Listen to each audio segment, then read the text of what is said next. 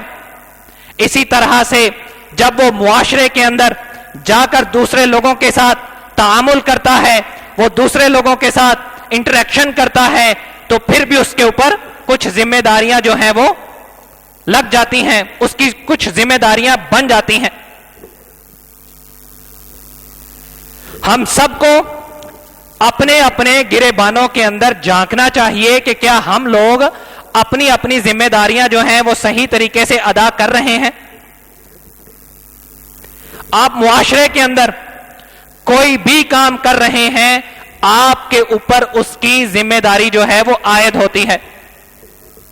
اگر آپ ایک باپ ہیں تو ایک باپ کی حیثیت سے آپ کی کچھ ذمہ داری ہے. اگر آپ ایک شوہر ہیں تو ایک شوہر کی حیثیت سے آپ کے اوپر کچھ ذمہ داریاں ہیں, آپ کے ذمہ کچھ حقوق ہیں. اسی طرح سے اگر آپ ایک تاجر ہیں تو ایک تاجر کی حیثیت سے آپ کے اوپر کچھ ذمہ داریاں عائد ہوتی ہیں. اسی طرح سے اگر آپ ایک طبیب ہیں, ایک ڈاکٹر ہیں, تو اس کی حیثیت سے بھی آپ کے اوپر کچھ ذمہ داریاں عائد ہوتی ہیں. ایک استاد کی حیثیت سے معاشرے کے بچوں کا مستقبل آپ کے ہاتھوں میں دیا جاتا ہے, تو معاشرے کے بچوں کی ذمہ داری بھی آپ کے اوپر ہے. آپ سب کو ایک ذمہ دار ہونے کی حیثیت سے اپنے اپنے گریبانوں میں جھانکنا ہوگا, اپنا اپنا محاسبہ کرنا ہوگا کہ کیا آپ لوگ اپنی ذمہ داریوں کو صحیح طور پر ادا کر رہے ہیں.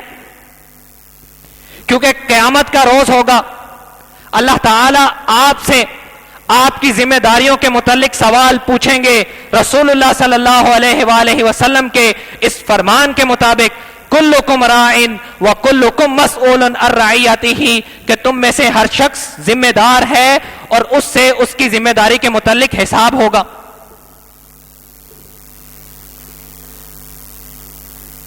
یہ ایک مدرسہ ہے, یہاں پر طالب علم دین کی تعلیم حاصل کرتے ہیں. میرے اور بھی بہت سے بھائی یہاں پر موجود ہوں گے جو ایک اسٹوڈنٹ کی حیثیت سے, ایک طالب علم کی حیثیت سے زندگی گزار رہے ہیں. معاشرے میں آپ کی ذمہ داری یہ ہے کہ جو آپ کی ذمہ داری تعلیم حاصل کرنے کی ہے, آپ اس ذمہ داری کو صحیح طریقے سے انجام دیں, آپ اپنی اس ذمہ داری کو صحیح طور پر نبھائیں. اگر کوئی بچہ, اگر کوئی اسٹوڈنٹ کسی ایک پیپر کے اندر چیٹنگ کرتا ہے اور وہ نقل کرنے کے بعد اس پیپر کو پاس کر لیتا ہے, اور پاس کرنے کے بعد وہ اس پیپر کے جو ہے نتیجے میں کوئی ڈگری لیتا ہے, اور ڈگری لینے کے بعد وہ اس ڈگری کے نتیجے میں اس سے کوئی جاب حاصل کرتا ہے, کوئی کام حاصل کرتا ہے, تو اس کی وہ جاب, اس کا وہ رزق جو اس جاب سے وہ کمائے گا وہ حرام کا ہے. کیونکہ رسول اللہ صلی اللہ علیہ وآلہ وسلم نے فرمایا تھا من غش فلیس منا, کہ جو دھوکہ دیتا ہے وہ ہم میں سے نہیں. اب ایک باپ کی حیثیت سے آپ کے اوپر کیا ذمہ داری عائد ہوتی ہے کہ آپ اپنے بچوں کی تربیت صحیح اسلامی طریقے کے مطابق کریں. اگر آپ اپنی ذمہ داری کو صحیح طور پر نہیں نبھاتے تو رسول اللہ صلی اللہ علیہ وآلہ وسلم کا وہ فرمان آپ کو اپنے ذہن میں رکھنا چاہیے کہ جب اللہ تعالی کسی شخص کو کوئی ذمہ داری ادا کرتے ہیں, وہ کسی شخص کو کوئی ذمہ داری سونپتے ہیں, وہ کسی شخص کو کسی چیز کا نگران بناتے ہیں, اور وہ شخص آخر تک اپنی ذمہ داری سے دھوکہ کرتا ہے, تو اللہ اس کے اوپر جنت کو حرام قرار دیتے ہیں. رسول اللہ صلی اللہ علیہ وآلہ وسلم کے اس فرمان کو اپنے ذہن کے اندر رکھتے ہوئے آپ لوگ اپنا اپنا محاسبہ کیجئے. کیا آپ سب لوگ یہاں پر جتنے لوگ موجود ہیں, یہ سب کے سب اپنی اپنی ذمہ داریوں کو صحیح طور پر ادا کر رہے ہیں؟ یہ نہ ہو قیامت کا دن ہو, آپ اللہ کے سامنے پیش ہوں, آپ نے بہت سے نیک اعمال کیے ہوں, لیکن اس کے بعد آپ نے اپنی ذمہ داریوں کو صحیح طور پر ادا نہ کیا ہو اور اللہ تعالیٰ آپ کو ان لوگوں میں شامل کر دیں جنہوں نے اپنی ذمہ داریوں کے ساتھ دھوکہ کیا اور اللہ آپ کو اور آپ کے اوپر جو ہے وہ جنت کو حرام قرار دیں۔ زندگی کا بیسک مقصد کیا ہے؟ کہ اللہ کی عبادت کرنا، عبادت کر کے اللہ کو راضی کرنا، اللہ کو راضی کرنے کے بعد اس دنیا کے اندر اور آخرت کے اندر کامیابی حاصل کرنا، اور جب کامیابی اس دنیا کے اندر بھی مل جائے گی اور آخرت میں بھی مل جائے گی تو پھر اجر میں کیا ملے گا؟ جنت ملے گی۔ اور جب جنت ہی اللہ نے آپ کے اوپر حرام کر دی کہ آپ نے اپنی ذمہ داریوں کو صحیح طور پر ادا ہی نہیں کیا، تو پھر ان تمام ریاضتوں کا، ان تمام عبادتوں کا کیا فائدہ؟ رسول اللہ صلی اللہ علیہ وآلہ وسلم نے ایک اور حدیث میں ارشاد فرمایا کہ جب ایک انسان فوت ہو جاتا ہے، جب ایک انسان فوت ہو جاتا ہے تو اس کے تمام عملوں کا ثواب رک جاتا ہے، صرف 3 عمل ایسے ہیں جن کا ثواب اس کو ملتا رہتا ہے۔ پہلا صدقہ جاریہ، دوسرا عمل کیا ہے؟ علم نافع، اور تیسرا عمل کیا ہے؟ نیک اور صالح اولاد۔ اب اولاد نیک کس طرح سے ہوگی؟ اب اولاد صالح کس طرح سے بنے گی؟ اور وہ آپ کے مرنے کے بعد آپ کے لیے دعا کس طرح سے کرے گی؟ اگر آپ اپنی اولاد کی تربیت صحیح اسلامی طریقے کے مطابق کریں گے، اس کی تربیت کا صحیح طور پر دھیان رکھیں گے، اس کو جو ہے اسلام کے صحیح طور طریقے سکھائیں گے، تو تبھی وہ اولاد نیک بنے گی اور آپ کے مرنے کے بعد آپ کے لیے دعا کرے گی، اور اس دعا کا جو ثواب ہے اس دعا کے نتیجے میں اللہ تعالیٰ آپ کو آپ کے مرنے کے بعد کیا ہے؟ ثواب پہنچاتے رہیں گے۔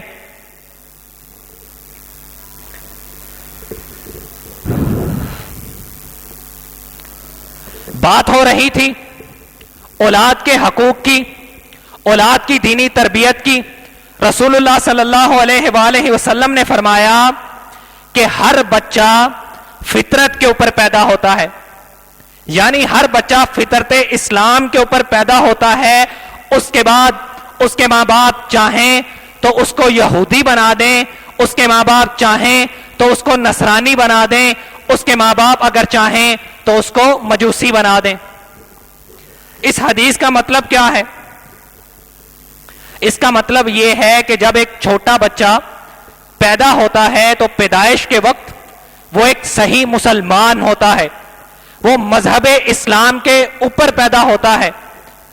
اب اس کے بعد یہ اس کے والدین پر منحصر ہے، یہ اس کے والدین پر انحصار کرتا ہے کہ وہ اس کی تربیت کس طرح سے کرتے ہیں، وہ اپنے گھر کے ماحول کو کس طرح سے رکھتے ہیں۔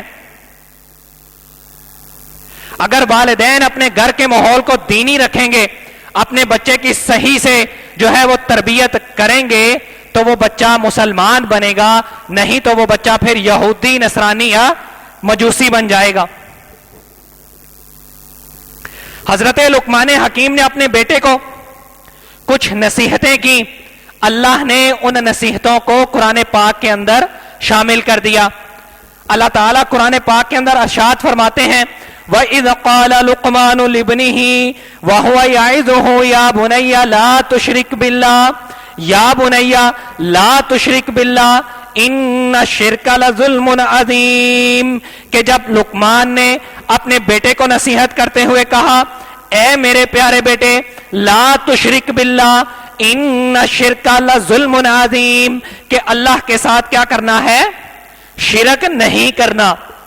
لا تشرک باللہ ان الشرک لظلم عظیم، اللہ کے ساتھ شرک نہیں کرنا، بے شک شرک بہت بڑا ظلم ہے۔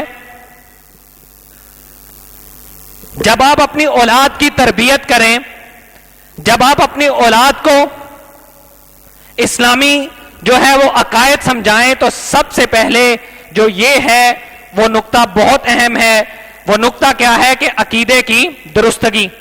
سب سے پہلا نقطہ کہ اس کے عقیدے کی اصلاح ہونی چاہیے.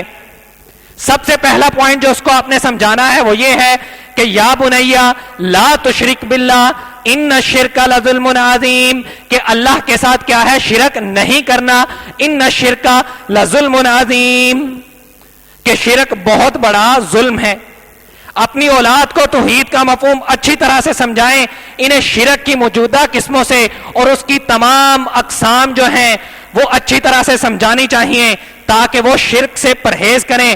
اولاد کو بتانا چاہیے، اپنے بچوں کو یہ سکھلانا چاہیے کہ اس پوری کائنات کا مالک، خالق، رازق صرف اور صرف اللہ ہے، نفع و نقصان پہنچانے والا صرف اللہ ہے، حاجت روا، مشکل کشا اور داتا صرف اور صرف اللہ کی ذات ہے. اگر پکارنا ہے تو اللہ کو پکارو، اگر مدد مانگنی ہے تو اللہ سے مدد مانگو. اس کے علاوہ اس دنیا کے اندر نہ تو کوئی حاجت روا ہے، نہ کوئی مشکل کشا ہے، نہ ہی کوئی دینے والا ہے، نہ ہی آپ کو کوئی نفع و نقصان پہنچا سکتا ہے. اللہ کے علاوہ آپ کے دل کے اندر کسی قسم کا کوئی خوف نہیں ہونا چاہیے. یہ سب سے پہلا نقطہ ہے جو آپ نے اپنی اولاد کو سمجھانا ہے. آپ جب اس کی تربیت کریں تو سب سے پہلی چیز یہ ہے کہ اس کو عقیدہ توحید سمجھایا جائے کہ اللہ کے ساتھ شرک بالکل بھی نہیں کرنا. اس کے بعد پھر اللہ تعالیٰ قرآن پاک میں کیا ارشاد فرماتے ہیں؟ وَوَصَّيْنَا الْإِنسَانَ بِوَالِدَيْهِ حَمَلَتْهُ أُمُّهُ وَهْنًا عَلَى وَهْنٍ وَفِصَالُهُ فِي عَامَيْنِ أَنِ اشْكُرْ لِي وَلِوَالِدَيْكَ إِلَيَّ الْمَصِيرُ وَإِنْ جَاهَدَاكَ عَلَىٰ أَن تُشْرِكَ بِي مَا لَيْسَ لَكَ بِهِ عِلْمٌ فَلَا تُطِعْهُمَا وَصَاحِبْهُمَا فِي الدُّنْيَا مَعْرُوفًا وَاتَّبِعْ سَبِيلَ مَنْ أَنَابَ إِلَيَّ ثُمَّ إِلَيَّ مَرْجِعُكُمْ فَأُنَبِّئُكُمْ بِمَا كُنْتُمْ تَعْمَلُونَ.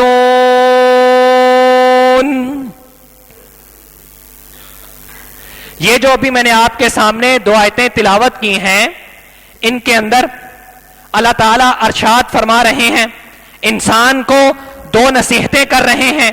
پہلی نصیحت یہ کہ تمہارے والدین نے تمہارے لیے بہت زیادہ مشقت اٹھائی.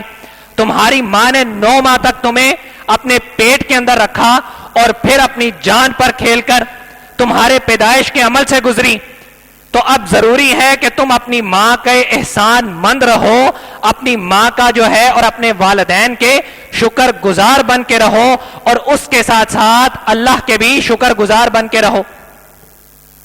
ایک اور جگہ پر اللہ تعالیٰ ارشاد فرماتے ہیں لَإِن شَكَرْتُمْ لَأَزِيدَنَّكُمْ، کہ اگر تم شکر ادا کرو گے تو میں تم کو اور بھی زیادہ دوں گا.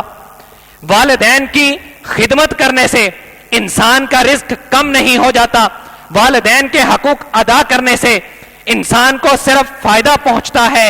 والدین کا شکر ادا کرنے سے اللہ تعالیٰ آپ کے رزق کے اندر برکت ڈالتے ہیں. یہ بھی چیز اپنی اولاد کو اچھی طرح سے سمجھانی چاہیے. اس کے بعد اولاد کو یہ بات سمجھنی چاہیے اور اس کو سمجھانی چاہیے کہ اگر والدین بچوں کو اللہ کے ساتھ شرک کرنے پر مجبور کریں یا پھر اللہ کی نافرمانی کرنے پر مجبور کریں تو بچے ان کو انکار کر دیں. لیکن وہ انکار تمیز کے دائرے میں رہ کر کرنا ہے. ان کی نافرمانی نہیں کرنی، ان کے ساتھ سخت الفاظ کے ساتھ گفتگو نہیں کرنی، ان کے ساتھ جو ہے اپنا رابطہ نہیں توڑنا، ان کے ساتھ کنارہ کشی نہیں اختیار کرنی. ان کو اچھے طریقے سے بات سمجھانی ہے اور ان کو سمجھانے کی کوشش کرنی ہے کہ اللہ کے ساتھ شرک کرنا ایک بہت بڑا ظلم ہے. رسول اللہ صلی اللہ علیہ وآلہ وسلم کا فرمان ہے لا طاعت لأحد فی معصیت اللہ انما الطاعت فی المعروف، کہ اللہ کی نافرمانی کے اندر کسی کی اطاعت نہیں. اگر اطاعت کرنی ہے تو صرف نیکی کے کاموں میں کرنی ہے. اس کے بعد پھر نصیحت کرتے ہوئے حضرت لقمان نے فرمایا یا بنیا انہا ان تک مثقال حبۃ من خردل فتکن فی صخرۃ او فی السماوات او فی الارض یأتی بها اللہ ان اللہ لطیف خبیر. پیارے بیٹے، اگر کوئی چیز رائی کے دانے کے برابر ہو، پھر خواہ وہ کسی چٹان کے اندر ہو، فَتَكُنْ فِي صَخْرَةٍ أَوْ فِي السَّمَاوَاتِ، یا پھر وہ آسمان کے اندر ہو، او فی الارض، یا پھر وہ زمین کی تہوں کے اندر چھپی ہو، یأتی بہا اللہ، ان اللہ لطیف خبیر، اللہ اس کو ضرور لائے گا. اس آیت کے اوپر غور کیجئے.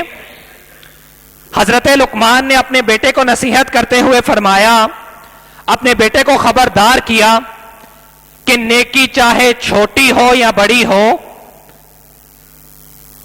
اللہ تعالیٰ تمہیں اس کا اجر ضرور دیں گے، اور برائی چاہے چھوٹی ہو چاہے بڑی ہو، اللہ تعالیٰ تمہیں اس کا جو ہے انجام بھی ضرور دکھلائیں گے، تمہیں عذاب ضرور دیں گے. فَمَن يَعْمَلْ مِثْقَالَ ذَرَّةٍ خَيْرًا يَرَى وَمَن يَعْمَلْ مِثْقَالَ ذَرَّةٍ شَرًّا يَرَى، کہ اگر ذرہ برابر بھی نیکی ہو تو اللہ تعالیٰ اس کا بھی اجر دیں گے، اور اگر ذرہ برابر بھی برائی کی ہو، ذرہ برابر بھی گناہ کیا ہو، ذرہ برابر بھی زیادتی کی ہو، تو اللہ تعالیٰ اس کا بھی حساب لازمی لیں گے.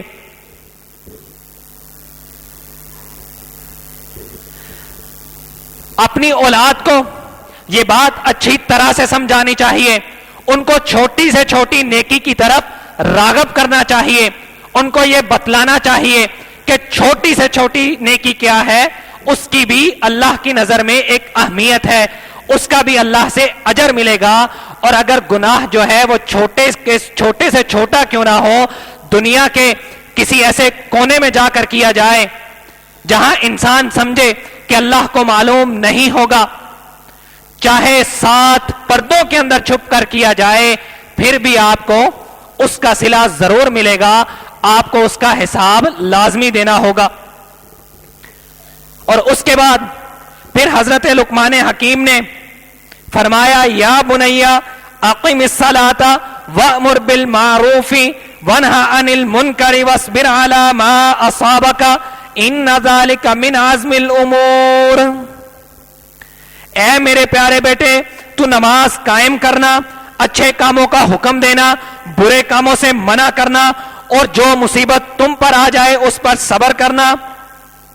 وَاصْبِرْ عَلَىٰ مَا أَصَابَكَ، جو مصیبت تم پر آ جائے اس پر صبر کرنا.